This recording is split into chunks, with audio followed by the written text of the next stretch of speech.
everybody. Thanks for joining me for another episode. So today's episode, I want to talk about relationships. How can you trust yourself and be confident after you've been through a bad relationship?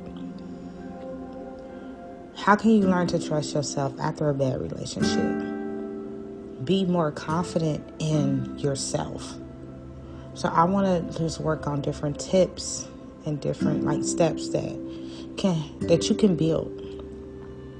So in many aspects, when we coming from a bad relationship of any sort, and again, let me reiterate, this can be any relationship. It don't necessarily have to be a relationship with a companion. It could be a friendship. It could be a work relationship.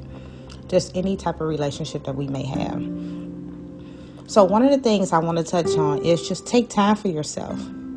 Leaving a bad relationship is tough, but building trust after a bad relationship is even tougher than it was. So you just have to be more confident. You have to learn how to trust yourself again, trust your judgments. Just trust yourself in making decisions that you felt you lacked during that relationship of some sort. Are confident in your answers or your responses that you may have now that you lacked in that relationship. So just that confidence in building yourself up when it comes to that. And make a list. Now that you have been in a bad relationship, you know better what you will and will not tolerate in a new relationship going forward.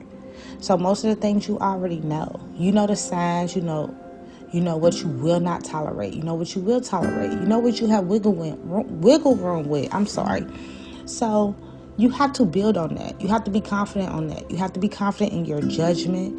You have to be confident moving forward in yourself. And you have to know how to set those boundaries and set those stop signs, I'm going to say. Like, no, don't pass go. We not doing this right now. I'm not tolerating this. This is where I draw the line at. And it's okay to be confident in your decision making when it comes to any relationship that you're in, because you've been there, done that. You know how it made you feel, and you don't want to feel that way no more. So make sure you make that list with yourself, and you be confident in that list that you made, and you know what you will not tolerate. And reconnect with your support system, because I know in a lot of bad relationships, we lose our support system because we be so consumed in that relationship, whether it's work. And it's a lot of people out there that are consumed in their work life. They work it's their life, so, and then they marriage or they domestic partnership, I must say. So you have to reconnect with your support system. Like maintaining your relationship with friends and family can be difficult when you are in a bad relationship, because they see what you don't see. They see that glass from the outside looking in. As I spoke on before, it's like a relationship is like being in a jar. You're inside this jar, and you trying to read what the jar says from the inside. You're not going to be able to read it because you're in a jar. But you have family and friends outside of that jar saying, stop, don't go there. But you inside the jar, you can't see that sign. So you have a lot of people that's seeing it from the outside looking in. And then you're in the situation, so you can't see it how the other person is seeing it. But you eventually will see it. You eventually get out that jar, and you can see it, and you can process it, you can read it, and you can say, wait a minute. So it's just reconnecting with that support system, building that up. And go slow in romance. Just because now, single doesn't mean you have to jump into a relationship. And this is a good pointer for a lot of y'all. It's a lot of people out here that when we are single, y'all feel like y'all need to be with someone else to fill a void. When at the end of the day, the void that needs to be filled is of you. So ain't no need to be jumping in no new relationship trying to build, trying to fill a void, because we can fill that void. We are a product of our environment, of our happiness, of our peace, of our sanity. So you have to take that time out for yourself. You have to be there for yourself. You have to be your own cheerleader. So you have to go slow in romance. You have to be comfortable with yourself. And I know that's easier said than done for a lot of people.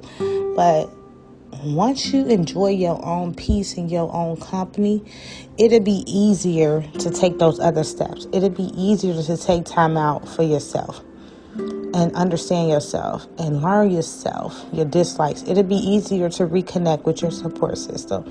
And it'll be easier to make that list that you need to make so you don't continue to make the same poor decisions when it comes to these relationships.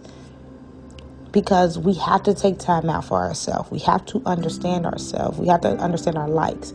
Because there's so many people out there that are in these bad relationships.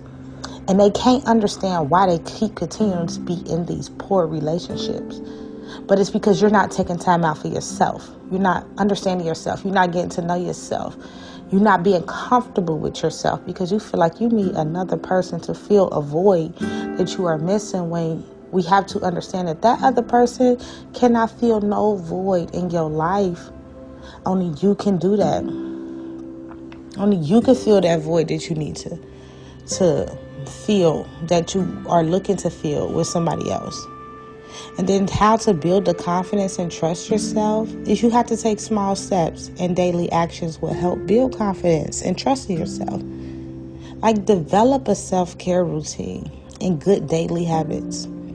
Practice regular communication with yourself and counteract your inner critic with self-compassion. And I talked about self-compassion before, so we all know about that.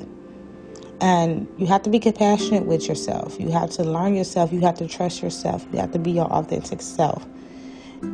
Because if you are nothing to yourself, how can you be something to someone else? You can't be nothing to someone else. And then just building your confidence back up from that bad relationship, you have to focus on using positive self-talk to help boost your confidence. And I'm big on that. I'm very big on that. Tell yourself every day, look in the mirror. I want everybody to do that. Go to a mirror, look in the mirror, and just stare yourself in the face. Look in your eyes and say all positive things for yourself. Like, you are strong. You are powerful. You are unique. You are resilient. And you can do it. And watch how that resonates with you. Watch how that put a smile on you, in your heart, in your spirit. Because you are looking at yourself. You are admiring yourself. You are speaking life into yourself. And just do that every day for a week. And watch how different you feel. Just after that first time doing it, when you glaze at yourself, how you glaze at your partner in their eyes, or how you look your boss in the face and just be confident in how you speak about your work ethics, do that to yourself and watch the difference it is to do that. And that's going to boost your confidence. And stop putting things off. Like asking someone on a date or applying for a promotion or different things like that. Like, build your confidence back up when you're ready to get out there. If you want somebody, go get them. Go get them. If you want that promotion at your job, go for it. You qualify for it. You know you do. You know? Until you feel more confident, and then that's when your confidence will build. And the best way that you can build confidence is by facing your fears head on. Don't be afraid. Face your fears head on. You could build that confidence that you are feeling that you are lacking. Really. And then when it comes to like just relationship building or getting into trust and relationship go hand in hand. Like, relationships affect us on a deep level, a deeper level that we can probably admit.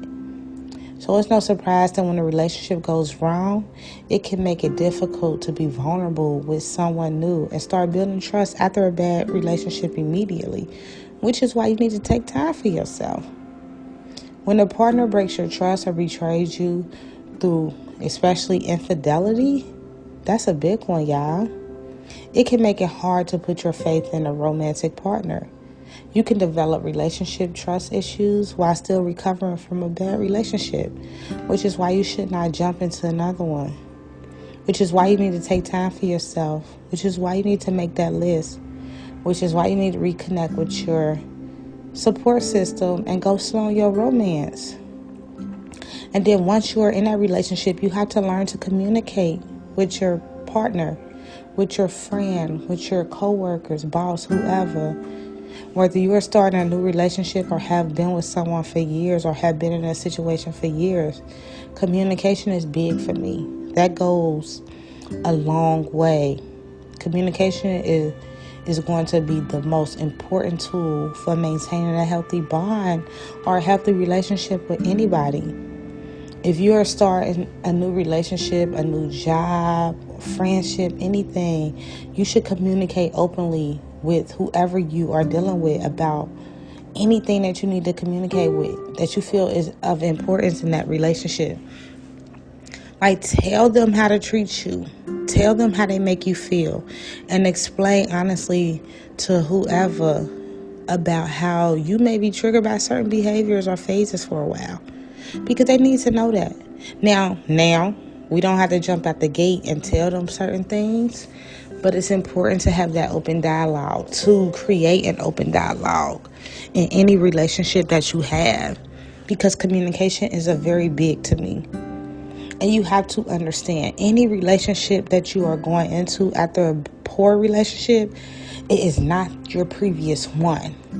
This is a big pet peeve that I have noticed far too often, that people will get in these new relationships, people go to these new jobs, have friendships, and they put their previous relationships in their new one.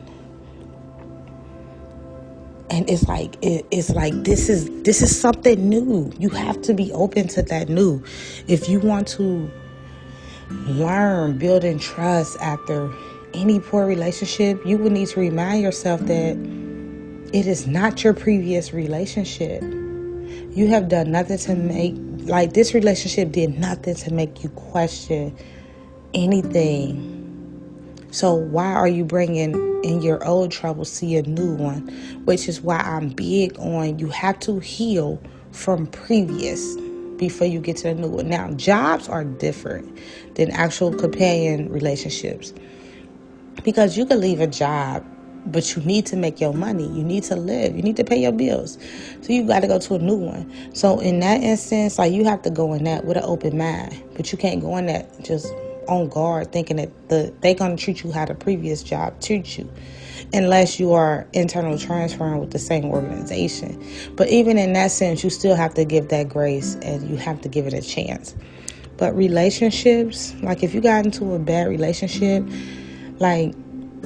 you can't question that loyalty of that person or that person's affection of you, because you don't know what's about to happen. But you can't put that previous relationship on it and then start asking them, why you acting like that? That's that accountability for me. You can't act funny and then when they start backing up from you because they don't like your vibe or your energy that you were giving off, and now you want to question them and say, see, you are just no. You have to look at yourself in the mirror and say, wait a minute. I didn't give myself time to heal. I didn't give myself that break that I needed. And what you're doing is you're pushing this person back. You have to trust your instincts, though. If you want to learn how to build trust after a bad relationship, you must learn how to trust yourself first. Trust that stuff. Bad relationships don't usually start out that way. So you got to think, if you're in a bad relationship, they gave you the representative in the beginning. They gave you who they knew that you wanted them to be. Just like a job. They just hired you. They going to be nice. They going to show you around. They going to help you when you need to. But after that 90 days up, you better get it or you going. Like, you know what I'm saying? It's like a relationship, like a companionship. It's the same difference.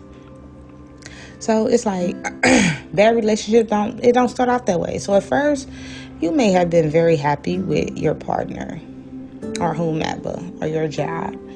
You may even have thought like this situation was good for you. But over the time, the relationship or the situationship can become toxic for both of y'all. So during the period of toxicity in a relationship, you likely had a gut feeling that something wasn't right, but you didn't trust that gut feeling. You didn't like the way you were being treated or acknowledged that the behavior you were sharing wasn't healthy. You may have ignored many gut feelings, like many, because you wanted to salvage the relationship. So you stayed longer than you should have, which that's a lot of people's faults. We stay longer than we should have. And then you eventually start changing the outlook. Like, you keep telling yourself that all women or all men or just everybody in general are liars, or that all women or men cheat. You may start to believe it. Then your trust is gone and nothing feels right. After that trust is gone, because you lost the main thing that y'all should have is trust. It's trust and communication. So you just have to listen. Not listen to your partner, but listen to yourself. Trust yourself. Trust your decisions. Trust that what you are doing is right. Because that goes a long way. You have to be able to apologize for any mistakes that you made. And you have to back it up with actions. Let them see the change.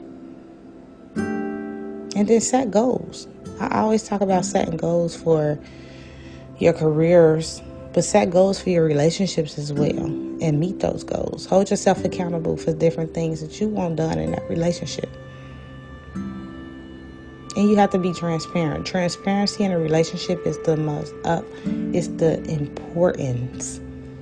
It not only builds trust between the partners, but also helps them understand each other. Being transparent means having no secrets from your partner. It means no hidden messages, no hidden finances, no hidden emotions as well. Transparency is important in any type of relationship. You have to resolve your personal issues as well. In order to build trust within a relationship and gain someone's trust back, you need to build trust within yourself first. Within yourself. Practice the art of self-forgiveness and start your healing journey. It may seem tough, but with the processes of getting over that bad relationship and entering a new one, you will definitely bring positivity into your relationship. So I hope this was helpful. Thank y'all for listening to me today. Until next time.